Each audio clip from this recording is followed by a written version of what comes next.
केचित् केवलया भक्ता वासुदेवपरायणः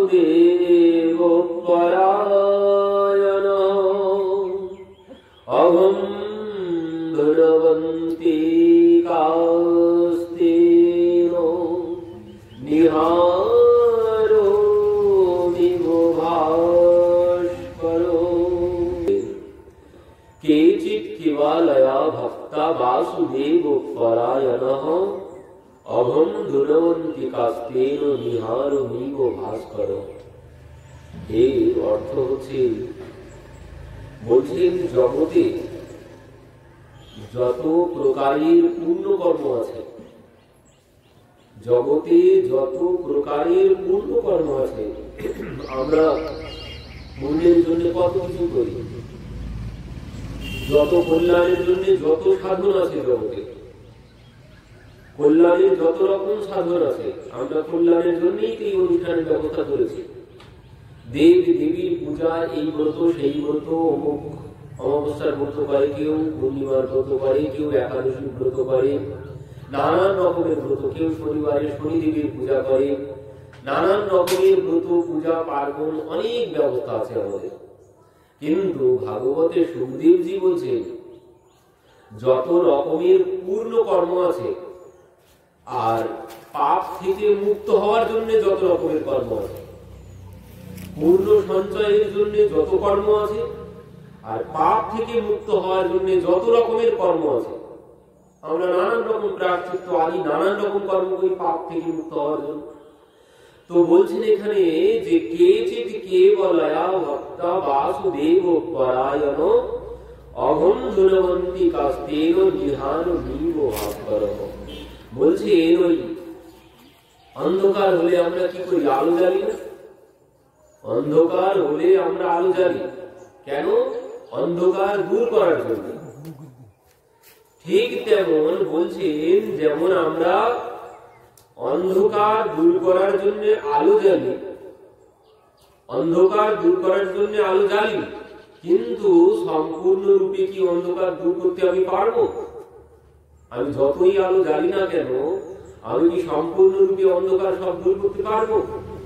কোনদিন সম্ভব নয়। আমি যত আলো জ্বালি না কেন, সম্পূর্ণরূপে অন্ধকার কিছুতেই দূর হবে না। কিন্তু সেই অন্ধকার দূর হবে এক সময়। সেটি কখন? সেটি যখন বলছে নিহারোমি ভাস্করঃ, মানে সূর্যের যখন উদয় হবে, সূর্য দেবের যখন উদয় হবে, তখন সম্পূর্ণ রূপে সমস্ত অন্ধকার চলে যাবে। ঠিক তেমন বলছেন, আমি যত প্রকারের পাপ থেকে মুক্ত হওয়ার জন্য যত রকমের মঙ্গল সাধন আছে, পূর্ণ কর্ম, পূর্ণ সঞ্চয়ের জন্য, নিজের কল্যাণের জন্য যত রকমের সাধন আছে, বলছেন সমস্ত সাধন দিয়ে ওই সম্পূর্ণ রূপে কল্যাণ কোথাও হবে না। যেমন অন্ধকার দূর হবে কিছুটা জায়গায়, সম্পূর্ণ রূপে অন্ধকার দূর হবে না আলো জ্বাললে। তাই আমি যত আলো জ্বালি না কেন, সম্পূর্ণ রূপে অন্ধকার আমি দূর করতে পারবো না। ঠিক তেমন বলছেন জগতে যত প্রকারের কল্যাণের সাধন আছে, পাপ থেকে মুক্ত হওয়ার সাধন আছে, সব কিছুতে বলছেন সম্পূর্ণ রূপে কল্যাণ কোন কর্মের দ্বারা সম্ভব নয়। সম্পূর্ণ রূপে কল্যাণ কোন কর্মের দ্বারা সম্ভব নয়। সম্পূর্ণ রূপে সমস্ত পাপ থেকে মুক্ত হওয়া কিছুতেই সম্ভব নয় জগতে যত সাধন আছে। কিন্তু এখানে ভাগবত কি বলছেন? একমাত্র যেমন সূর্যের উদয় হলে সমস্ত অন্ধকার চলে যায়, ঠিক তেমন একমাত্র সমস্ত অন্ধকার যাবে কিসে? যত প্রকারের পাপ আছে, যত প্রকারের পাপ তাপ যত কিছু আছে, আর যত প্রকারের পূর্ণ কর্ম আছে, সমস্ত কর্মের মধ্যে একমাত্র পূর্ণ কর্ম কি? শ্রেষ্ঠ পূর্ণ কর্ম কোনটি? একমাত্র শ্রেষ্ঠ পূর্ণ কর্ম হচ্ছে একমাত্রই ভাগবত শ্রবণ। একমাত্রই ভাগবতী পারে সম্পূর্ণ রূপে কল্যাণ করতে। বলছেন যেমন সূর্য যেমন সমস্ত অন্ধকার দূর করতে পারে, ঠিক তেমন এই ভাগবত সম্পূর্ণ রূপে তোমার অন্ধকার দূর করবে। আর কোন সাধন নেই, আর কোন সাধন নেই। বলছেন সমস্ত সাধন দিয়ে কিছুটা অন্ধকার দূর করা যাবে, কিছুটা অন্ধকার দূর হবে, কিন্তু সম্পূর্ণরূপে অন্ধকার আমি কোন সাধন দিয়ে দূর করতে পারবো না।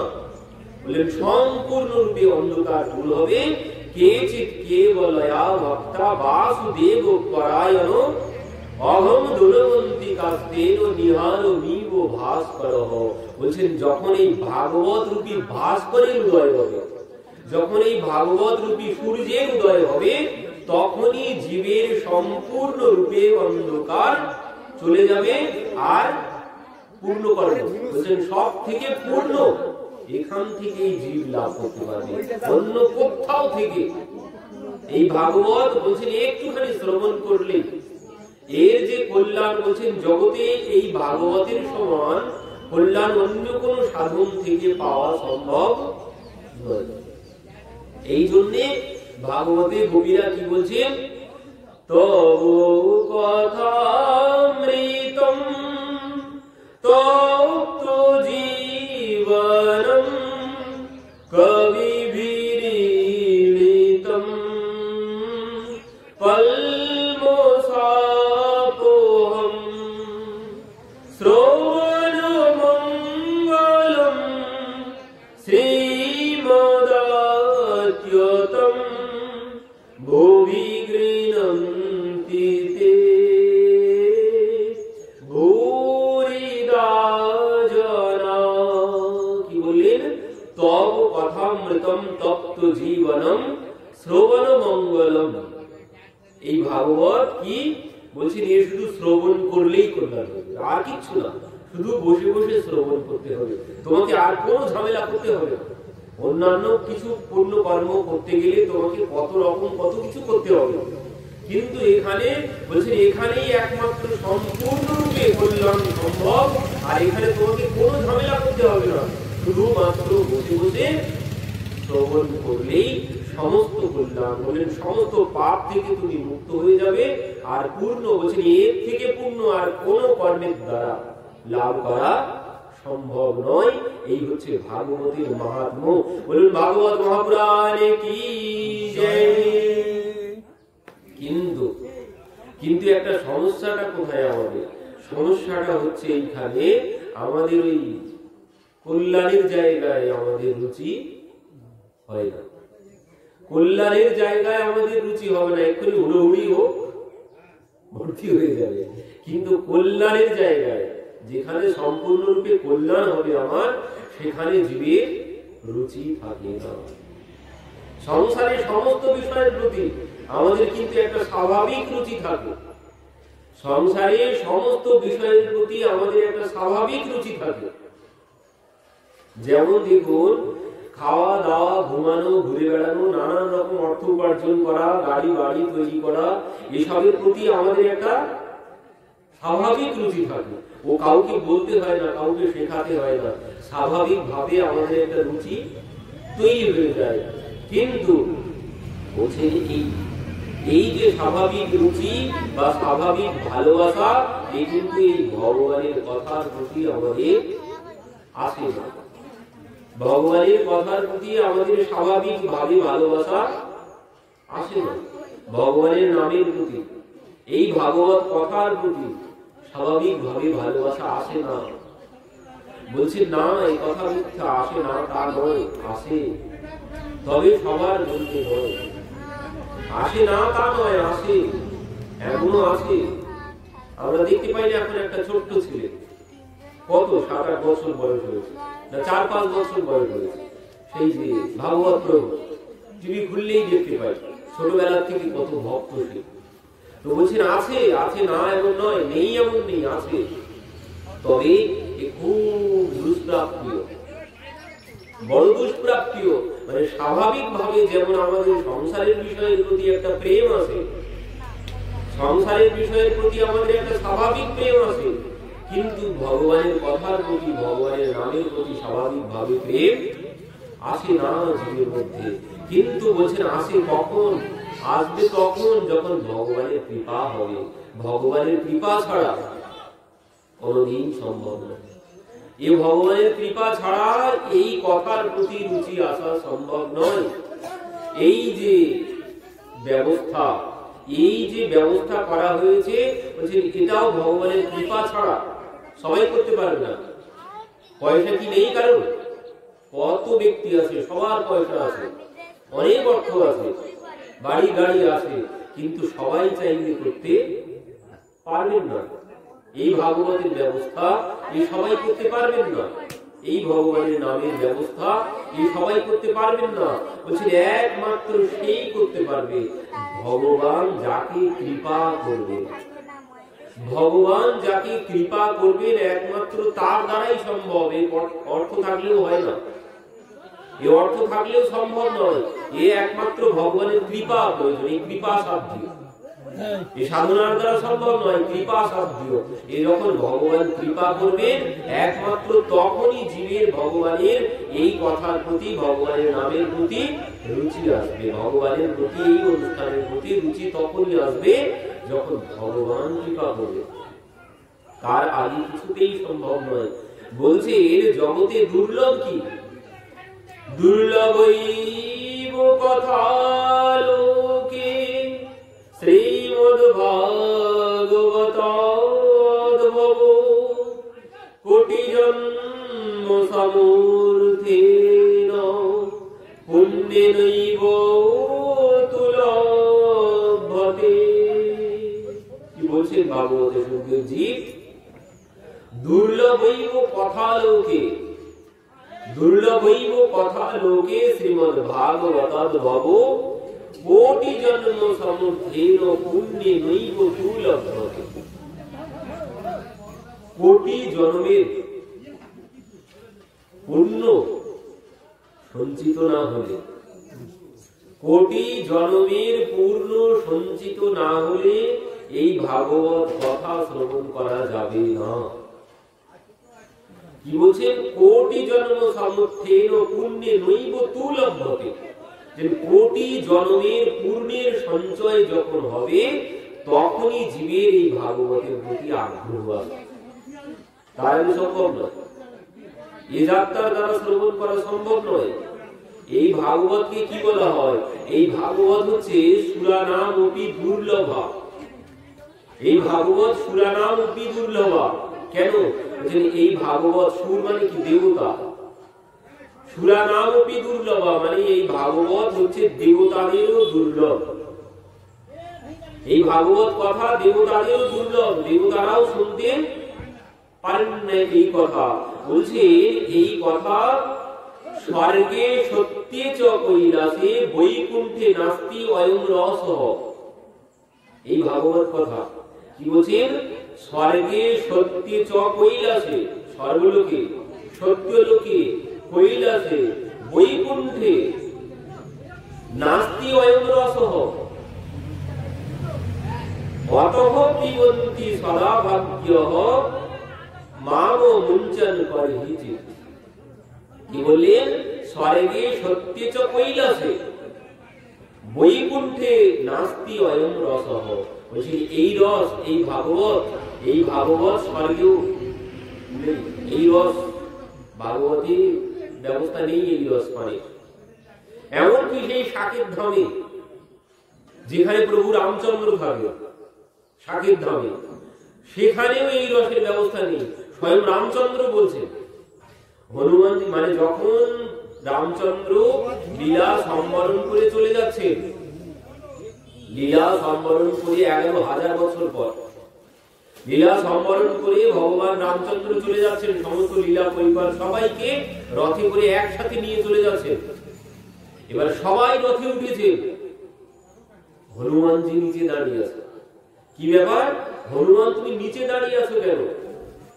সবাই তো চলে এলো, সবাই উঠে এসেছে, তুমি নিচে কেন দাঁড়িয়ে আছো? তুমি উঠে এসো। হনুমানজি কি বলছেন? বলছেন প্রভু আমি যেতে পারি, তবে একটি কথা আছে। কি কথা? বলছেন প্রভু আমি যদি আপনার সাথে আপনার লোকে যাই তো সেখানে গেলে আমি কি আপনার কথা শ্রবণ করতে পারবো? আমি যদি আপনার সাথে আপনার লোকে যাই, আপনার ধামে যদি যাই, ঠাকুর ধামে, তো সেখানে যদি আমি যাই, সেখানে গিয়ে আমি কি আপনার কথা শ্রবণ করতে পারবো?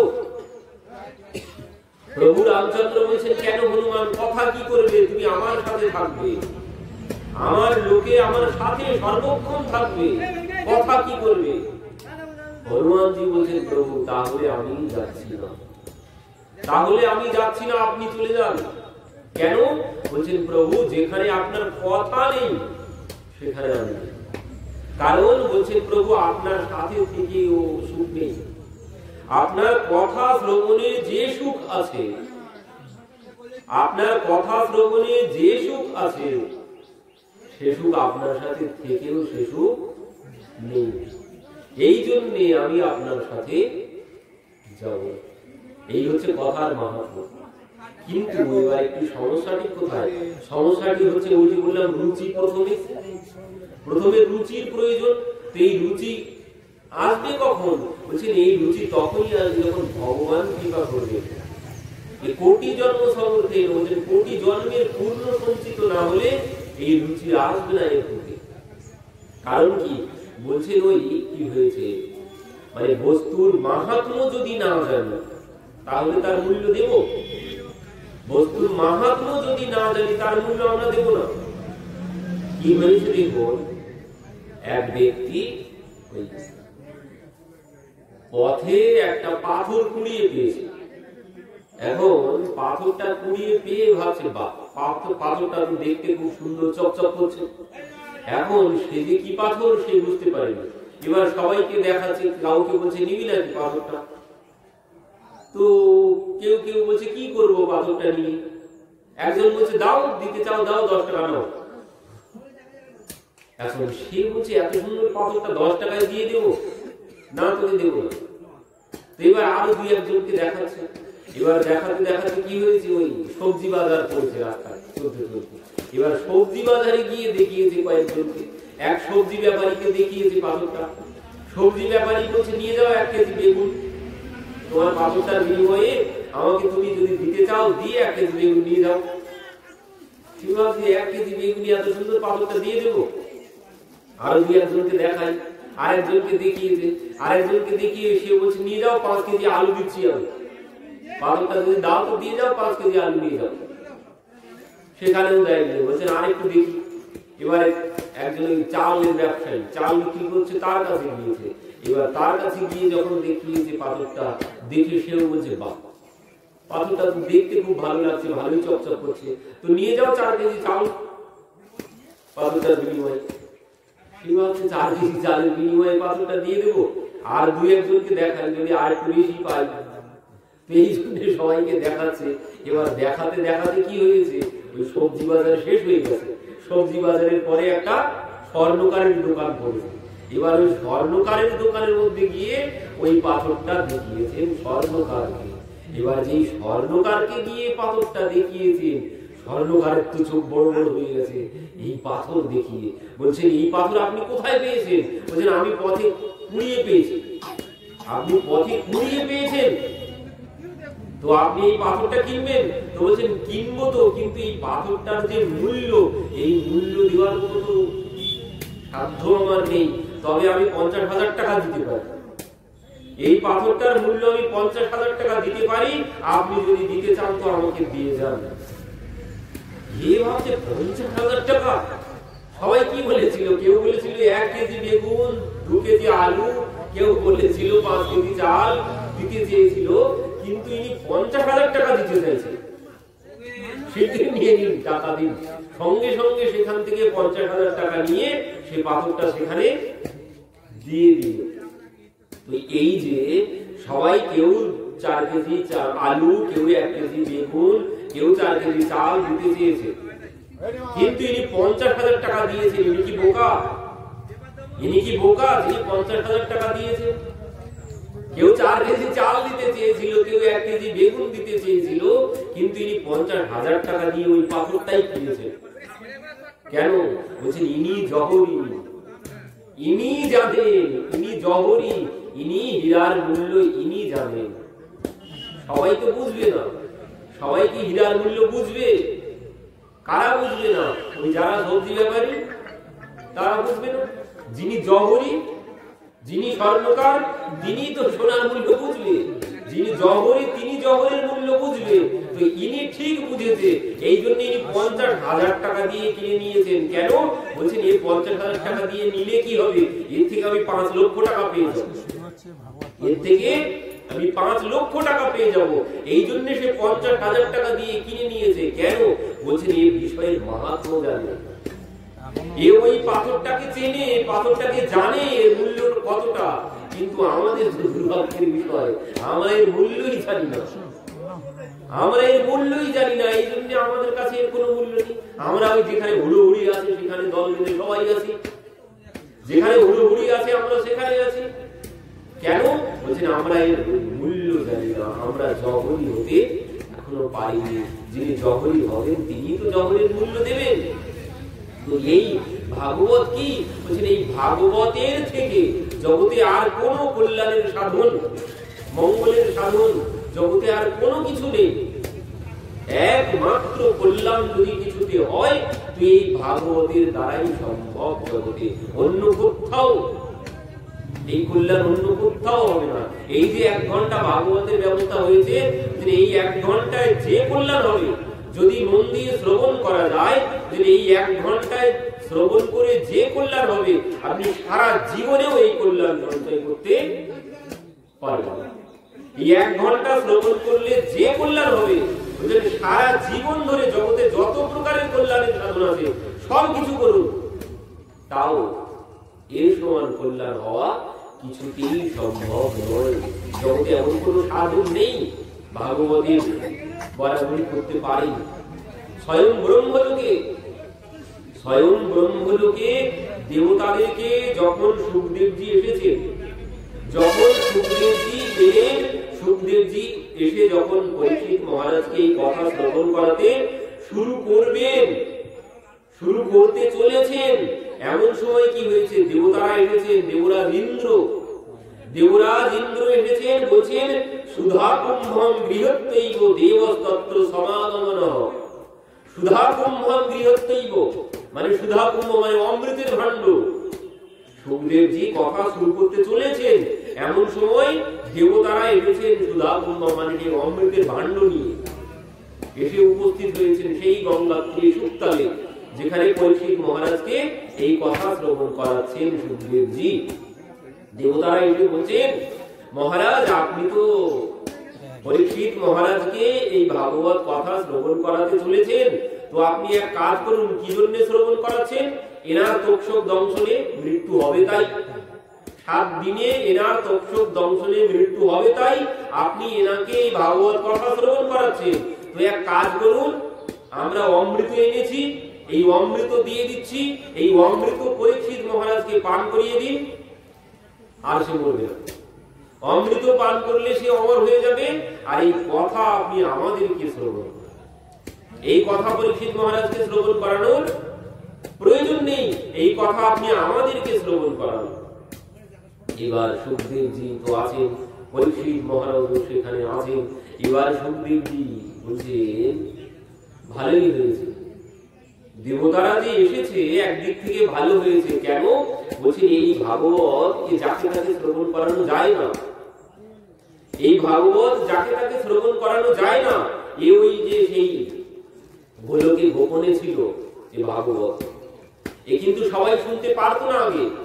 এই সুখদেবজির কৃপাতে আমরা পেয়েছি, এ সবাই শুনতে পারতো না, এই গোলকে গোপনে ছিল।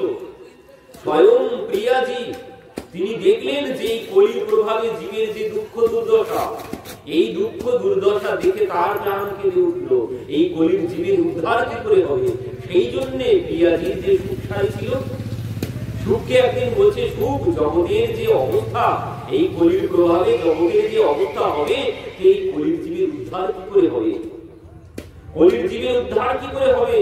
সেই জন্য প্রিয়াজি মানে রাধারানী তিনি তার সুখকে বলেছিলেন যে সুখ তুমি ধরাধামে যাও, তুমি ধরায় যাও, না হলে জগতের জীবের কল্যাণ হবে না, জগতের জীবের কল্যাণ হবে না।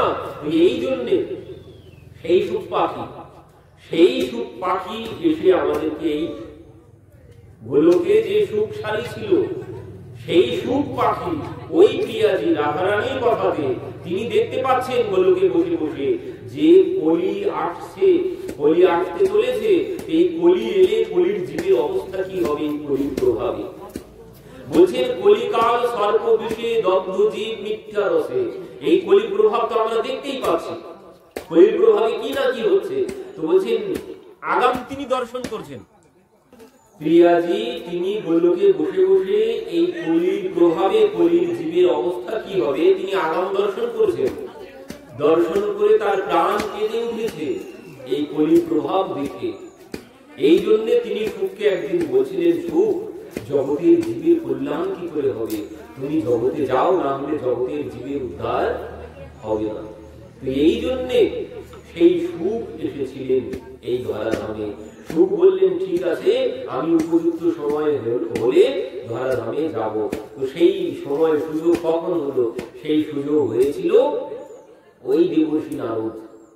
দেবর্ষি নারদ একদিন কৈলাস দিয়ে চলেছেন, কৈলাস দিয়ে চলেছেন ওই শ্রীমন্নারায়ণ নারায়ণ নারায়ণ লক্ষ্মী নারায়ণ নারায়ণ নারায়ণ শ্রীমন্নারায়ণ নারায়ণ নারায়ণ গাইতে গাইতে কৈলাসের উপর দিয়ে চলেছেন। এবার কৈলাসের উপর দিয়ে যখন চলেছেন, পার্বতী দেবীর কর্ণে গিয়েছেন গুরুদেবের এই কর্ণ। এবার পার্বতী দেবী ভাবছেন গুরুদেব তাহলে আসছেন এখানে, কিন্তু দেখা গেল গুরুদেব চলেই যাচ্ছেন। কি ব্যাপার গুরুদেব, আপনি চলে যাচ্ছেন? পার্বতী দেবী ডাক দিয়েছেন। এবার দেবর্ষি নারদ শুনতে পেয়ে এসেছেন, গুরুদেব আপনি আমাদের বাড়ির পাশ থেকে চলে যাচ্ছেন, আমাদের বাড়িতে না এসে কি ব্যাপার? আমাদের বাড়ির উপর দিয়ে চলে যাচ্ছেন, আপনি আমাদের বাড়ির উপর দিয়ে যাচ্ছেন, অথচ আমাদের বাড়িতে না এসে কি হয়েছে গুরুদেব? তখন দেবর্ষি নারদ কি বলছেন? বলছেন, দেবী আমি আর এখন ওই সংসারীদের গৃহে যাই না, আমি আর এখন সংসারীদের গৃহে যাই না। কেন? বলছেন আমি সংসারীদের গৃহে গিয়ে দেখেছি। কি দেখেছেন? বলছেন আমি সংসারীদের গৃহে গিয়ে দেখেছি তারা সবাই কপট, সংসারীরা সবাই কপট। আর সংসারে বলছেন সত্যম নাস্তি তপ শৌচ দয়া দানম ন বিদ্যতে। সংসারে সত্যম নাস্তি তপ শৌচ দয়া দানম ন বিদ্যতে, মানে সত্য বাবু, সত্য নেই। সত্যম নাস্তি তপ মানে তপস্যা, শৌচতা পবিত্রতা জ্ঞান, দয়া দয়া মায়া বলছেন কোথাও কোনো কিছু নেই। সত্যম নাস্তি তপ শৌচ দয়া দানম ন বিদ্যতে, বলছেন কোথাও সংসারীদের গৃহে সংসারীদের মধ্যে এই সমস্ত গুণ আর কোথাও নেই। সংসারীরা সবাই কপট হয়ে গেছে। এই জন্যে আমি সংসারীদের গৃহে আর যাই না, আমি সংসারীদের গৃহে আর যাই না। আমি সমস্ত পৃথিবী ভ্রমণ করে করে দেখেছি, সমস্ত সংসারীরা সবাই কপট। আরো কি বলছেন, আমি সমস্ত আশ্রমেও গিয়েছি, সেখানেও কপটতা। আশ্রমে সাধু সন্তের কাছেও গিয়েছি, বলছেন সেখানেও কপটতা। এই জন্য আমি আর এখন কোথাও যাই না, এখন আমি প্রভুর নাম করি আর ঘুরে ঘুরে বেড়াই। পার্বতী দেবী বলছেন, গুরুদেব আমাদের এখানে আসতে আপনার কি অসুবিধা? আমাদের এখানে আসতে আপনার কি অসুবিধা? ভোলে বাবার সংসারে তো এই সমস্ত আপনি যা যা বললেন, সত্যম নাস্তি তপ শৌচ দয়া দানম ন বিদ্যতে, এইসব কি অভাব আছে নাকি ভোলে বাবার সংসারে? ভোলে বাবার সংসারে কোনো কপটতা আছে নাকি? বলছেন দেবী সংসার মাত্রই কপটতা আছে, সংসার মাত্রই কপটতা আছে। কেন? বলছেন কি সংসারীরা না এরা ভাবে একরকম, বলে একরকম, কাজের সময় করে আরেক রকম। সংসারীদের মন বাণী কর্ম কোনোটাই ঠিক নেই। এই জন্য আমি সংসারীদের কাছে যাই না। পার্বতী দেবী বলছেন আপনি আমাদের সংসারে ভোলে বাবার সংসারে যাবেন, এখানে আপনার কি অসুবিধা? বলছেন দেবী ও সংসার মাত্রই সব ওই অসুবিধাই আছে। বলছেন কি গুরুদেব ভোলে বাবার সংসারেও কপটতা আছে? বলছেন হ্যাঁ দেবী, সংসার মাত্রই কপটতা আছে, তাই ভোলে বাবা হোক আর যে বাবা হোক ও সবার সংসারেই কপটতা আছে। এই কথা যখন বলেছেন পার্বতী দেবী বলছেন গুরুদেব আপনি কি বলছেন? ভোলে বাবার সংসারে কপটতা?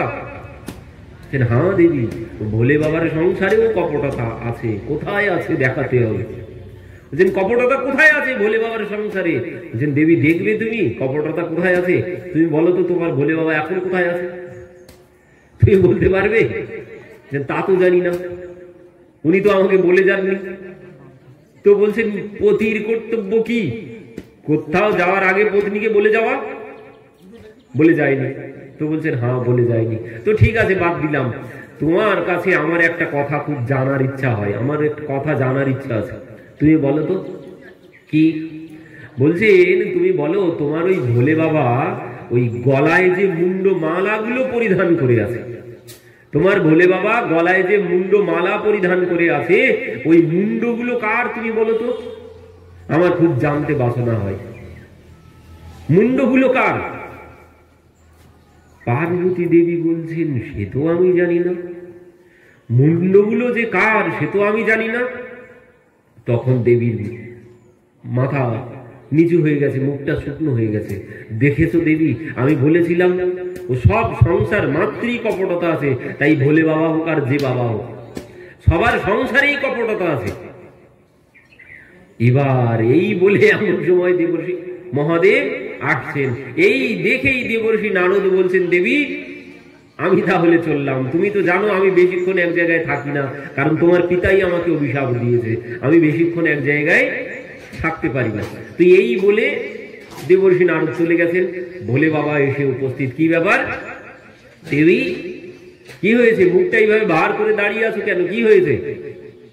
শরীর টরীর খারাপ হয়েছে নাকি? কোনো কথা বলছেন না। দেবী কি হয়েছে? কথা বলছেন না কেন? কি হয়েছে? কোনো কথা বলছেন না, মুখটা ভার হয়ে আছে। এবার ভোলে বাবা যখন বারবার জিজ্ঞাসা করছে, বলছেন কি দেবর্ষি এসেছিল দেখলাম চলে যাচ্ছে, দেবর্ষি কি কিছু বলে গেছে নাকি? যেই বলেছে দেবর্ষি কিছু বলে গেছে নাকি, এবার বলছেন তিনি তো আমার চোখটা খুলে দিয়ে গেছে, গুরুদেব আজ আমার চোখটা খুলে দিয়ে গেছে। মানে দেবী তুমি কি এতদিন অন্ধ ছিলে নাকি? যে হ্যাঁ আমি তো এতদিন অন্ধই ছিলাম। মানে যে আমি তো এতদিন আপনাকে অন্ধের মতো বিশ্বাস করেছি, আমি ভেবেছি আমার পতির মতো জগতে আর কারো পতি নেই, আমি তো আপনাকে অন্ধের মতো বিশ্বাস করেছি। কেন দেবী কি হয়েছে? কি এমন হয়েছে? আমি তোমার সাথে কি ছলনা করেছি? কি হয়েছে দেবী বলো তো খুলে। তখন বলছেন আপনি সত্য কথা বলবেন। সত্য কথা মানে আমি কি মিথ্যা কথা বলি নাকি? না আপনি বলুন, আপনি সত্য কথা বলবেন। হ্যাঁ দেবী তুমি বলো না কি জানতে চাও। তখন দেবী বলছেন আপনি বলুন তো আপনার গলায় যে মুন্ড মালা ঝুলছে এই মুন্ডগুলো কার? এই কথা যেই বলেছেন ভোলে বাবা বলছেন ও দেবী এই কথা, তাহলে শোনো এই মুন্ডগুলো আর কার নয়, এই মুন্ডগুলো সব তোমার, এই মুন্ডগুলো সব তোমার। দেবী তখন বলছেন আমার গুরুদেব তো ঠিকই বলেছিল, আমার গুরুদেব তো ঠিকই বলেছিল যে সব জায়গায় কপটতা আছে। দেখতে পাচ্ছি তুমিও এখন কপট, তুমিও কপট। গুরুদেব যা বলেছিল সত্যই বলেছিল। ভোলে বাবা বলছেন দেবী আমি কি কপটতা করলাম? মানে আপনি যে বলছেন ওই মুন্ডগুলো সব আমার মুন্ড, আমার মুন্ড কি করে হলো? আমি তো আপনার পাশেই সম্মুখেই দাঁড়িয়ে আছি, আমার মুন্ড আপনি কোথায় পেলেন? তখন ভোলে বাবা বলছেন না দেবী এ আজকের মুন্ড নয়, যতবার তুমি জন্মগ্রহণ করেছো আর যতবার মৃত্যুবরণ করেছো ততবার আমি সেই মুন্ডগুলো আমি সব আমার গলায় তোমার মুন্ডগুলো মালা করে পরে রেখেছি। এ আমার ভালোবাসার চিহ্ন, আমি যে তোমাকে কতটা ভালোবাসি তার প্রতীক, আমি যে তোমাকে কতটা ভালোবাসি তার প্রতীক এগুলো, এই মুন্ডগুলো সব তোমার। দেবী বলছেন কেন? তাহলে আমি বারবার জন্মগ্রহণ করেছি আর বারবার মৃত্যুবরণ করেছি, আপনি কি মরেননি? আপনি কোন অমরনাথ হয়ে বসে আছেন? আপনি মরেননি? বলে বাবা বলছেন হ্যাঁ দেবী আমি মরি না, আমি মরি না, বারবার তুমি মরেছো, আর যতবার মরেছো সেই মুন্ডগুলো আমি সব আমার গলায় ঝুলিয়েছি, এগুলো সব তোমার মুন্ড। তখন দেবী বলছেন তাহলে মানে আপনি অমরনাথ হয়ে কি করে বসে আছেন আর আমি কি জন্য মরে যাই বারবার? আমি কি জন্য বারবার মরে যাই আর বারবার জন্মগ্রহণ করি, আপনি কি জন্য অমর হয়ে বসে আছেন, আপনি কিভাবে অমর হয়ে বসে আছেন? তখন ভোলে বাবা বলছেন, দেবী আমি অমর কথা জানি। আপনি অমর কথা জানেন, তো সেই কথা কেন আমাকে শোনাননি, সেই কথা আপনি কেন আমাকে শ্রবণ করাননি? বলছেন, দেবী এই কথা সবাই শুনতে পারবে না, এই কথা সবাই শুনতে পারবে না। দেবী বলছেন, আমি শুনতে চাই, আমাকে এই কথা শোনাতে হবে। তখন বললেন, ঠিক আছে, মানে নাছড় বান্দা বললেন, আমাকে শোনাতে হবেই। তখন বললেন, দেবী ঠিক আছে, আমি তোমাকে শোনাতে পারি, তবে একটি শর্ত আছে, এই কথা তুমি ছাড়া দ্বিতীয় আর কাউকে শোনাবো না, আর দ্বিতীয় কেউ শুনতে পাবে না এই কথা। তখন বললেন, ঠিক আছে, তাই হবে। নন্দী ভৃঙ্গিকে দিয়ে সমস্ত জগৎ প্রচার করা হলো। কৈলাস ছেড়ে চলে এলেন কোথায়? কৈলাস ছেড়ে চলে এলেন ওই অমরনাথে। বললেন, এখানে না, এখানে এই কথা হবে না, তুমি চলো ওই অমরনাথের গুহায়, ওখানে বসে বসে এই কথা শ্রবণ করিয়েছিলেন আর প্রচার করে দিয়েছিলেন সমস্ত জগতে নন্দী ভৃঙ্গিকে দিয়ে, এই কথা যেন কেউ শ্রবণ না করে, যদি কেউ শ্রবণ করে সঙ্গে সঙ্গে তার মৃত্যু অবধারিত। তো সমস্ত জগৎ প্রচার যখন হয়েছে, তখন এই কথা সুখ শুনতে পেয়েছিলেন। সুখ শুনতে পেয়ে শাড়িকে বলছে, সুখ শাড়ি যাবে নাকি? শাড়ি বলছে, শুনলে না, যেই কথা শ্রবণ করবে তার মৃত্যু অবধারিত। সুখ কি বলেছিল?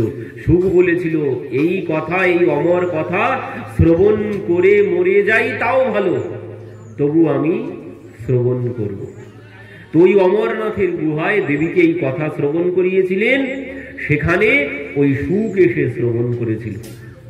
এবার যখন সেই 5 দিনের কথা হয়ে গেছে, রাসলীলা যখন প্রারম্ভ হয়েছে, ভগবান পিতা রাত্রি শরদুৎফুল্ল মল্লিকা বিক্ষোরন্তুম মনশ্চক্রে যোগ মায়ামুপাশ্রিতা। রাসলীলা শুরু করলেন, মহাদেব রাসলীলার বর্ণনা করছেন। এমন সময় দেবী ঘুমিয়ে পড়েছেন, আর যেই ঘুমিয়ে পড়েছেন ওদিকে সুখ ভাবলেন। দেবীকে মহাদেব বলেছিলেন, দেখো আমি তো কথা চোখ বন্ধ করে বলবো, তুমি মাঝে মাঝে হুহা করো, আমি যেন বুঝতে পারি তুমি শুনছো। তো এই জন্য সংকেত দেবী দিচ্ছিল, কিন্তু যেই ঘুমিয়ে পড়েছে সংকেত দেওয়া বন্ধ হয়ে গেছে। সুখ ভাবছে তাহলে এবার যদি কথা বন্ধ হয়ে যায়, এই জন্য সুখ ওই দেবীর গলা নকল করে ওই হুহা করছিল। এবার যখন ভাগবত বিশ্রাম হয়ে গেছে, ভাগবত মহাপুরাণে কি জয়, নাম সংকীর্তনম যস্য সর্ব পাপ প্রণাশনম প্রণাম দুঃখ সমনস্তং নমামি হরিম পরম। এই হচ্ছে ভাগবতের অন্তিম শ্লোক। বলে মহাদেব ভাগবতের জয়ধ্বনি দিয়ে যেই ভাগবত বিশ্রাম দিয়েছেন, দেবী তখন ঝাড়া দিয়ে লাভ দিয়ে উঠেছেন। কি ব্যাপার, কথা বিশ্রাম হয়ে গেছে? বলছেন, হ্যাঁ কথা বিশ্রাম হয়ে গেছে। কি ব্যাপার, তুমি কথা শ্রবণ করনি? না, আমি কথা শ্রবণ করিনি। মানে তুমি কখন ঘুমিয়েছিলে? বলছেন, প্রভু আমি ওই সময় থেকে আর কথা শ্রবণ করিনি। কোন সময় থেকে? বলছেন, ওই যে সময় আপনি রাস বলতে শুরু করলেন, ওই সময় থেকে আমি আর শ্রবণ করতে পারিনি। কেন শ্রবণ করতে পারিনি? আমরা সবাই বলে দেবী ঘুমিয়েছেন, সবাই বলে দেবী ঘুমিয়েছেন। বলছেন, না, দেবী ঘুমাননি।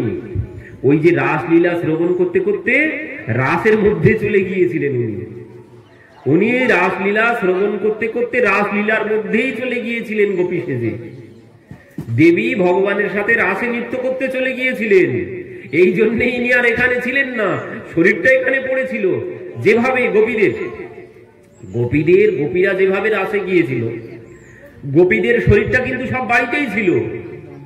এই পঞ্চভৌতিক শরীর এটা সবার বাড়িতে ছিল, আর একটি ভগবান চিন্ময় শরীর দান করেছিল, সেই শরীর গিয়েছিল রাসে, সেই শরীর রাস করেছিল। ঠিক তেমন পার্বতী দেবীর এই পঞ্চভৌতিক শরীরটা এখানেই বসে আছে, কিন্তু চিন্ময় শরীরে তিনি ওই রাসলীলা শ্রবণ করতে করতে রাসলীলায় চলে গেছেন, ভগবানের সাথে ওদিকে রাস করে বেড়াচ্ছেন, এদিকে ভাগবত কথা বিশ্রাম হয়ে গেছে। এই হচ্ছে রহস্য, এই হচ্ছে রহস্য। দেবী এখান থেকে চলে গিয়েছিলেন এই জন্যে। তো এবার বলছেন কথা তো তাহলে এবার কথাকে শ্রবণ করলো। এবার উপরে সম্মুখে তাকিয়ে দেখছেন ওই গাছের ডালে ওই শুক বসে আছে। কি এত বড় সাহস! আমি যে আগেই বলে দিয়েছি এই কথা যে শ্রবণ করবে তার মৃত্যুদণ্ড অবশ্যম্ভাবী। এই বলেই ত্রিশূল নিয়ে তার পেছন পেছন ছুটতে শুরু করেছেন। ছুটতে ছুটতে গেলেন কোথায়? সেই ব্যাসদেবজির কুটিয়ায়।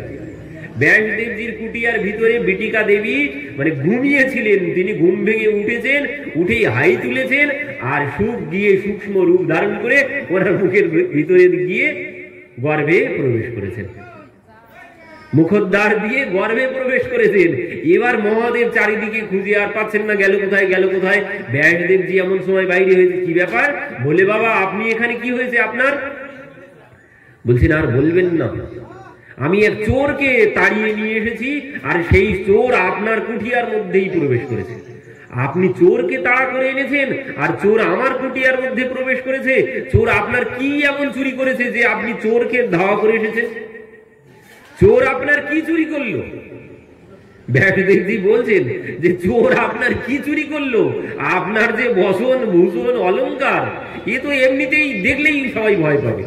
কারণ আপনি যে মালা পরেন সেটা সর্পের মালা, আপনি যে পোশাক পরেন সেটাও পশুর চর্ম, আপনি যে কর্ণে কুণ্ডল পরেন সেটা হচ্ছে বিছা। তো আপনার এই সমস্ত অলংকার কে চুরি করবে? কার এত বড় সাহস হয়েছে? আপনার এই অলংকার কেউ চুরি করতে পারে? কার এত বড় সাহস? তখন বলে বাবা বলছেন দেখুন এই সমস্ত কিছু চুরি করেনি। কি চুরি করেছে? যে আমার অমর কথা চুরি করেছে। অমর কথা চুরি করেছে। কে চুরি করেছে? বলছেন আমার সুখ চুরি করেছে, আমার অমর কথা। আমি তাকে হত্যা করব। ব্যাসদেবজি বলছেন দাঁড়ান দাঁড়ান বাবা, আজকে কি একটু টান টান বেশি দিয়েছেন নাকি? আজকে কি একটু টান বেশি দিয়েছেন? আপনি বলছেন আপনার অমর কথা চুরি গেছে, অমর কথা চুরি গেছে। আর যে আপনার এই অমর কথা একবার শ্রবণ করেছে সে তো অমর হয়ে গেছে, আপনি তাকে কি করে হত্যা করবেন? যে আপনার এই অমর কথা চুরি করেছে সে তো অমর হয়ে গেছে এই কথা শ্রবণ করে, আপনি তো তাকে আর হত্যা করতে পারবেন না। এই কথা শ্রবণ করেই মহাদেবের সমস্ত ক্রোধ সম্বরণ হয়ে গেছে। বলছেন তাই তো, আমি তো এই কথা ভেবে দেখিনি, সে তো আমার অমর কথা চুরি করেছে, অমর কথা চুরি করে সে তো অমর হয়ে গেছে, তাকে তো আমি আর হত্যা করতে পারবো না। তো সেই সুখদেবজি, সেই সুখ পাখি, সেই সুখ পাখি যখন এই ভোলে বাবা তাড়িয়ে নিয়ে মানে হত্যা করার জন্য ছুটছেন, পেছনে পেছনে ছুটছেন ত্রিশূল নিয়ে, তখন সুখ পাখিকে প্রশ্ন করা হয়েছিল। কি বলছেন? যে সুখ তুমি যে বলেছিলে যে অমর কথা শ্রবণ করে মরে যাই তাও ভালো, আমি শ্রবণ করব, তো তুমি এখন ভয়ে পালাচ্ছ কেন? মরার ভয়ে তুমি এখন কেন পালিয়ে যাচ্ছ? বলে বাবা তোমার পেছন পেছনে ছুটছে ত্রিশূল নিয়ে, আর তুমি সেই মৃত্যু ভয়ে কেন পালিয়ে যাচ্ছ? তখন সুখ কি বলেছিল?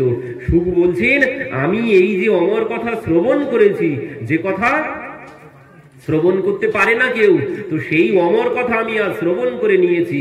আর এই অমর কথা আমি সমস্ত জগৎকে শ্রবণ করিয়ে সমস্ত জগৎবাসীকে অমর করতে চাই, এই জন্য আমি আর মরতে চাই না। তো এই অমর কথা, এই অমর কথা আমরা পেয়েছি কিসের জন্যে? ওই সুখদেবজির জন্যে, ওই সুখ পাখির জন্যে আমরা এই অমর কথা পেয়েছি। বলছেন যখন এই কথা পরীক্ষিত মহারাজকে সুখদেবজি শ্রবণ করাতে শুরু করেছেন, এমন সময় দেবতারা সেখানে এসে উপস্থিত হয়েছেন। দেবতারা বলছেন আপনি এই কথা আমাদেরকে শ্রবণ করান আর আমরা অমৃত দিয়ে দিচ্ছি। পরীক্ষিত মহারাজকে অমৃত পান করিয়ে দিন, পরীক্ষিত মহারাজ অমর হয়ে যাবে। এবার সুখদেবজি বলছেন ভালোই হয়েছে, মানে শ্রোতা পরীক্ষা করার সুযোগ হয়েছে, যাকে তাকে শ্রবণ করানো যায় না। ওই যে মহাদেব প্রচার করে দিয়েছিলেন কেউ শ্রবণ করতে পারবে না, তো এই কথা যাকে তাকে শ্রবণ করানো যায় না, এ যিনি রসিক আর ভাবুক ব্যক্তি ছাড়া, রসিক আর ভাবুক ব্যক্তি ছাড়া, রসিকা ভুবি ভাবুকহ, বললেন এই কথার শ্রোতা কারা? বলছেন এই কথার শ্রোতা হচ্ছেন তারা যারা রসিক আর যারা ভাবুক। এই দুইজনই হচ্ছে এই কথার শ্রোতা। ভাগবতের শ্রোতা তারাই হবে, এই রস আস্বাদন সেই করতে পারবে। বলছেন আর সবাই শ্রবণ করুক, কল্যাণ অতটা, মানে রস আস্বাদন করতে সবাই পারবে না। এই ভাগবতের রস আস্বাদন সেই করবে যিনি রসিক ব্যক্তি আর যিনি ভাবুক ব্যক্তি। তো বলছেন ঠিকই হয়েছে, দেবতারা তো এসেছে, তো এবার আমার শ্রোতাকে একবার পরীক্ষা করি আর একবার। তখন এবার সুখদেবজি পরীক্ষিত মহারাজকে বলছেন, রাজন বলুন কি করবেন, বলুন দেবতারা তো অমৃত এনেছে, তো আপনি অমৃত পান করবেন না আমার এই কথামৃত পান করবেন? কোনটি পান করবেন বলুন। এবার পরীক্ষিত মহারাজ ভাবনায় পড়ে গেছেন। পরীক্ষিত মহারাজ ভাবতে শুরু করেছেন এখন করব কি। দেবতারা এনেছে অমৃত, আমরা জানি কি অমৃত পান করলে কি হয়, অমর হওয়া যায়। কিন্তু কথা কিন্তু সত্য নয়, কথা কিন্তু সত্য নয়। অমৃত, যে অমৃত বড়ই দুর্লভ, অমৃতও কিন্তু বড় দুর্লভ বিষয়। অমৃত পাওয়া যায় না, সেই আমরা ওই যে সেই কদ্রু আর বিনতার কথা জানেন। কদ্রু আর বিনতা দুইজন স্নান করতে গিয়েছেন সরোবরে। স্নান করতে গিয়ে সেখানে দুইজনের মধ্যে হঠাৎ প্রসঙ্গ উঠেছে কি, সূর্যদেবের রথের যে ঘোড়া, সেই ঘোড়ার যে পুচ্ছ লেজ, বলছে সাদা না কালো। একজন বলছে সাদা, একজন বলছে কালো। বিনতা বলছে সাদা, কদ্রু বলছে কালো। এবার দুজনের মধ্যে কথা কাটাকাটি, কেউ কারোরটা নিচ্ছে না। এবার বলছে ঠিক আছে, সূর্যের যখন উদয় হবে তখনই পরীক্ষা হবে। তো যার ভুল হবে, যে ভুল বলবে, আর যারটা ঠিক হবে তার দাসত্ব করতে হবে যে ভুল বলবে। তো বললেন ঠিক আছে। এবার রাত্রিতে বাড়িতে গিয়েছেন দুইজন। বাড়িতে গিয়ে কদ্রু পুত্রদেরকে বলছে, কদ্রুর হচ্ছে পুত্ররা হচ্ছে সর্প, আর বিনতার পুত্র হচ্ছে গরুড়।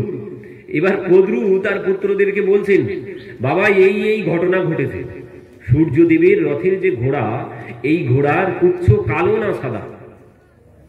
তখন সর্পরা সবাই বলছে, মা সূর্যদেবের রথের যে ঘোড়া তার পুচ্ছ সব সাদা, কারণ ঘোড়া সব সাদা, তার পুচ্ছও সাদা। তখন কদ্রু বলছে, সে কি, আমাকে কি দাসত্ব করতে হবে নাকি? বাবা তোরা কিছু একটা কর যাতে আমাকে যেন দাসত্ব না করতে হয়। তখন ওই বলছেন যে ওই লেজে গিয়ে পরের দিন সকালবেলা এরা গিয়ে ওই লেজে জড়িয়ে আছে, কালো কালো সর্পগুলো গিয়ে সব লেজ জড়িয়ে কালো হয়ে আছে। এবার বিনতা দেখতে পেলেন, দেখছেন যে কালো। তখন বললেন তাহলে আজ থেকে তুমি আমার দাসী। তো বিনতা দাসী হয়ে গেল। এবার কি হলো, গরুড়, গরুড়ের পিঠে চেপে সর্পরা সমস্ত জগৎ ভ্রমণ করতে শুরু করেছে। গরুড়ের পিঠে চেপে সর্পরা ভ্রমণ করেছে। এই জন্যে এই রাগের জন্যে গরুর সর্প খেয়ে ফেলে পরবর্তীতে, মানে গরুড় আর সর্পদেরকে সহ্য করতে পারত না। তো এই সর্পরা সমস্ত নিয়ে নিয়ে গরুড় মানে ভ্রমণ করে করে বেড়াচ্ছে, আর ওর পিঠে পিঠে সব এই সর্পরা সব ঘুরে বেড়াচ্ছে। তো এবার একদিন মাকে গরুড় বলছে যে মা এই দাসত্ব থেকে মুক্ত কবে হব, এই দাসত্ব থেকে মুক্ত কবে পাবো, আমি মুক্ত হব কবে? তখন বিনতা বলছেন, বাবা যদি তুই ওই স্বর্গ থেকে অমৃত এনে দিতে পারিস তাহলে তাহলে মুক্ত হতে পারবি। তো অমৃত আনতে গরুড় চলে গেছেন স্বর্গে, কিছুতেই তো অমৃত দেবেই না। দেবরাজ ইন্দ্র কিছুতেই অমৃত দেবেন না। তখন সব কিছু খুলে বললেন যে এই এই ঘটনা, অমৃত দিতেই হবে। তখন বললেন ঠিক আছে, অমৃত তো দেব, কিন্তু দেওয়ার সাথে সাথে গরুড় বললেন শুধুমাত্র আমি হাতে দেব, আমি ওদের হাতে দেব, আপনি নিয়ে চলে আসবেন।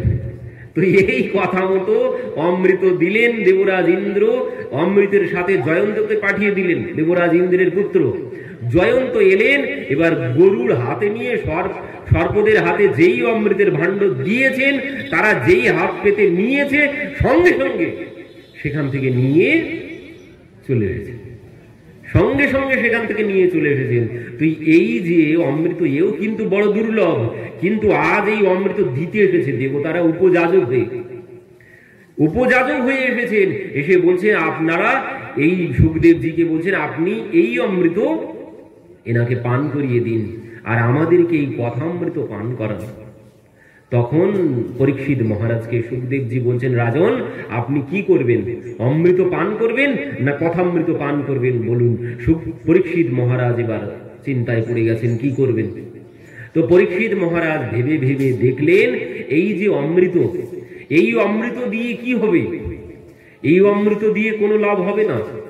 এই অমৃত যে স্বর্গের অমৃত, এও দুর্লভ হলে কি হবে? এই অমৃত দিয়ে অমর হওয়া যায় না। অমৃত পান করলে অমর হওয়া যায় আমরা শুনেছি, এ সম্পূর্ণ মিথ্যা কথা। অমৃতে কোনোদিন অমর হওয়া যায় না। এই যে যারা দেবতা হয়েছে, দেবতারা অমৃত পান করেছে, কি দেবতারা কি অমর হয়ে গেছে নাকি? দেবতারা কেউ অমর নয়। দেবতারা এই অমৃত পান করলে কি হবে বলছেন, যতদিন স্বর্গে থাকবো। আগে শুনুন, এই দেবতারা কারা? এই যে দেবতারা ইন্দ্র, বরুণ, পবন আদি যত দেবতা আছে, এই দেবতারা কারা? এই দেবতারা আর কেউ না, এই দেবতারা আপনার আমার মতো সাধারণ মানুষ। এই সাধারণ মানুষই দেবতা হতে পারে। কিসের জন্যে বলছেন? পুণ্যের ফলে। পুণ্য কর্ম করলে দেবতা হওয়া যায়। যারা দেবতা হয়েছে তারা সবাই আমাদের মতো সাধারণ মানুষ। পুণ্য কর্ম করে তারা দেবতার পদ পেয়েছে। এই যখন তারা স্বর্গে গিয়ে দেবতার পদ পেয়েছেন, তারা অমৃত পান করেছেন। অমৃতের সাথে সাথে তাদেরকে যেমন স্বর্গে গেলে অমৃত দেওয়া হয়েছে, অমৃতের সাথে সাথে আরেকটা জিনিস দেওয়া হয়, সেটি হচ্ছে একটা করে মালা পরানো হয়। দেবতাদের গলায় একটি করে মালা পরানো হয়, আর তাদেরকে অমৃত পান করানো হয়। এবার এই অমৃত পান করলে কি হবে বলছেন? এই অমৃত পান করলে তারা অমর হবে না। যতদিন স্বর্গে থাকবো ততদিন কি হবে বলছেন? এই অমৃতের প্রভাবে। এখন যদি আপনি, মিষ্টি খুব ভালো লাগে,